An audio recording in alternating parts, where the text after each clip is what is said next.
আসসালামু আলাইকুম রহমতুল্লাহ। সুপ্রিয় চতুর্থ শ্রেণীর শিক্ষার্থীবৃন্দ, আজকে তোমাদের স্কুলের বার্ষিক পরীক্ষার প্রশ্ন সম্পর্কে আলোচনা করব। প্রিয় শিক্ষার্থী, তুমি যদি আমার চ্যানেলটিতে নতুন হয়ে থাকো এবং সাবস্ক্রাইব করে না থাকো, তাহলে আর দেরি না করে এখন এই চ্যানেলটি সাবস্ক্রাইব করে পাশে থাকো। প্রিয় শিক্ষার্থী, চতুর্থ শ্রেণীর বিষয় হচ্ছে প্রাথমিক বিজ্ঞান। পূর্ণমান থাকবে তোমাদের জন্য 100, সময় 2 ঘন্টা 30 মিনিট। 1 নং হচ্ছে সঠিক উত্তরটি উত্তরপত্রে লেখো, যার পূর্ণমান থাকবে 10। 10টি প্রশ্নের বহু নির্বাচনী প্রশ্নের উত্তর দিতে হবে। 1 নম্বর প্রশ্ন হচ্ছে নিচের কোনটি জলবায়ুর উপাদান।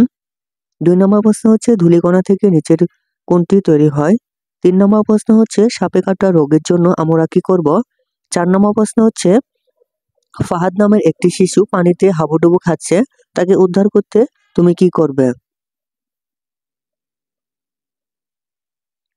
5 নম্বর প্রশ্ন হচ্ছে কোনো ব্যক্তি আগুনে সামান্য পুড়ে গেলে কোন কাজ করতে হবে।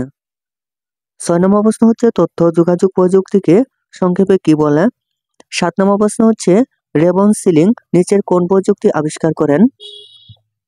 8 নম্বর প্রশ্ন হচ্ছে নিচের কোনটি তথ্য সংরক্ষণ প্রযুক্তি হিসেবে ব্যবহৃত হয়।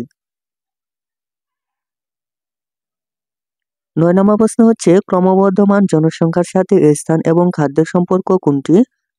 10 নম্বর প্রশ্ন হচ্ছে নিচের কোনটি এডিটরের অংশ। প্রিয় শিক্ষার্থী, তারপর তোমাদের জন্য থাকবে 2 হচ্ছে উপযুক্ত শব্দ অথবা সঠিক শব্দ দিয়ে শূন্যস্থান পূরণ করো। ক নম্বর হচ্ছে পৃথিবীর দেশ ক্রমাগত বাড়ছে। খ নম্বর হচ্ছে স্প্রাইট ও দৃশ্যপট নিয়ন্ত্রণ করার জন্য দেশ ব্যবহার করা হয়। গ নং প্রশ্ন হচ্ছে আমরা কি শিখে পানিতে ডোবা প্রতিরোধ করতে পারি। ঘ নং প্রশ্ন হচ্ছে বায়ু প্রবাহ হলো বায়ুর দেশ অবস্থা কিসের অবস্থা। ক নম্বর প্রশ্ন হচ্ছে মেঘের ক্ষুদ্র পানিকণা একত্রে মিলিত হয়ে দেশ হয়, কি হয়।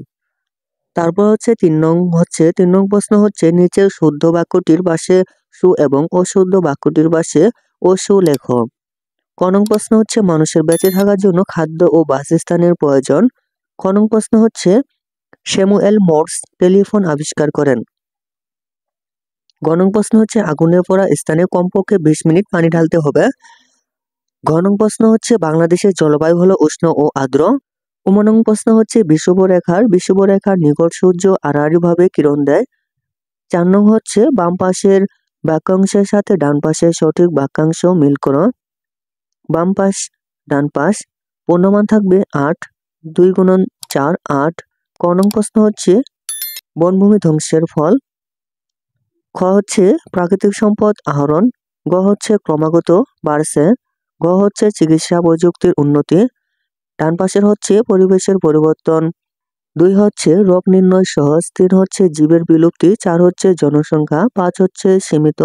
6 হচ্ছে ভূমিক্ষয় ও ভূমিধস। 5 নম্বর হচ্ছে সংক্ষেপে উত্তর দাও যে কোনো 10টি। ক নং প্রশ্ন হচ্ছে আবহাওয়ার 3টি উপাদানের নাম লিখো। খ নং প্রশ্ন হচ্ছে বাড়িতে ঘটতে পারে এরূপ 3টি দুর্ঘটনার নাম লিখো। গ নং প্রশ্ন হচ্ছে প্রাথমিক চিকিৎসা কি। প্রাথমিক চিকিৎসা 2টি সাধারণ নিয়ম লেখো। ঘ নম্বর প্রশ্ন হচ্ছে কুয়াশা ও শিশিরের মধ্যে মূল পার্থক্য কি। ম নম্বর হচ্ছে আবহাওয়া পরিবর্তনের 2টি কারণ উল্লেখ করো। চ নং প্রশ্ন হচ্ছে তথ্য ও যোগাযোগ প্রযুক্তি 3টি উদাহরণ দাও। ছ নম্বর হচ্ছে তথ্য সংরক্ষণ প্রযুক্তি 3টি উদাহরণ দাও। বর্গীয় জ নম্বর হচ্ছে তথ্য ও যোগাযোগ প্রযুক্তি ব্যবহার হয় এমন 3টি ক্ষেত্রের নাম লেখো। জ নম্বর প্রশ্ন হচ্ছে মানুষের 3টি মৌলিক চাহিদার নাম বলো। ই নম্বর প্রশ্ন হচ্ছে তথ্যের যথাযথ ব্যবহার বলতে কি বোঝায়। ট নম্বর প্রশ্ন হচ্ছে শিলা কি, এটি কোথা থেকে তৈরি হয়। ঠ নম্বর প্রশ্ন হচ্ছে জলবায়ু কি, রাশিয়ার জলবায়ু কেমন। প্রিয় শিক্ষার্থী, তারপর তোমাদের জন্য থাকবে 6 নম্বর হচ্ছে যে কোনো 4টি প্রশ্নের উত্তর দাও। 4টি প্রশ্নের পূর্ণমান হচ্ছে 32, অর্থাৎ 8 গুণন 4 32। যে কোনো 4টি প্রশ্নের উত্তর দাও। ক নম্বর প্রশ্ন হচ্ছে শাকিল অগ্রহায়ণ মাসে তার দাদার বাড়ি বেড়াতে গিয়ে দেখলো গ্রামবাসীরা নতুন ফসল গড়ে তুলছে।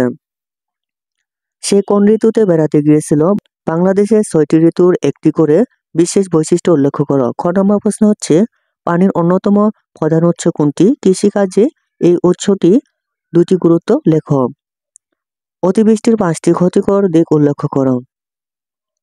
ঘ নম্বর প্রশ্ন হচ্ছে রান্না করতে গিয়ে তোমার মায়ের হাত পুড়ে গেল, মাকে সেবা করার জন্য তুমি দ্রুত যে ব্যবস্থা নেবে তাকে কি বলে? এই অবস্থায় তোমার করণীয় 6টি কাজ লেখো। গ নম্বর প্রশ্ন হচ্ছে তথ্য ও যোগাযোগ প্রযুক্তিকে কয় ভাগে ভাগ করা যায়? এদের নাম লেখো। তথ্য সংরক্ষণের 6টি উপায় লেখো। 15 নম্বর প্রশ্ন হচ্ছে পৃথিবীর জনসংখ্যা ক্রমে বেড়ে চলেছে, এর অন্যতম প্রধান কারণ কি? জনসংখ্যা বৃদ্ধির ফলে প্রাকৃতিক পরিবেশের উপর কিরূপ প্রভাব পড়ছে তার 6টি বাক্যে লেখো। 6 নম্বর প্রশ্ন হচ্ছে সাপের 2টি আবাসস্থলের নাম লেখো। সাপে কাটা রোগীকে কি কি করা যাবে না সে সম্পর্কে 6টি মতামত লেখো।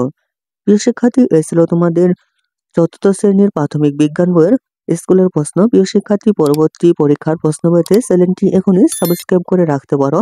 ধন্যবাদ।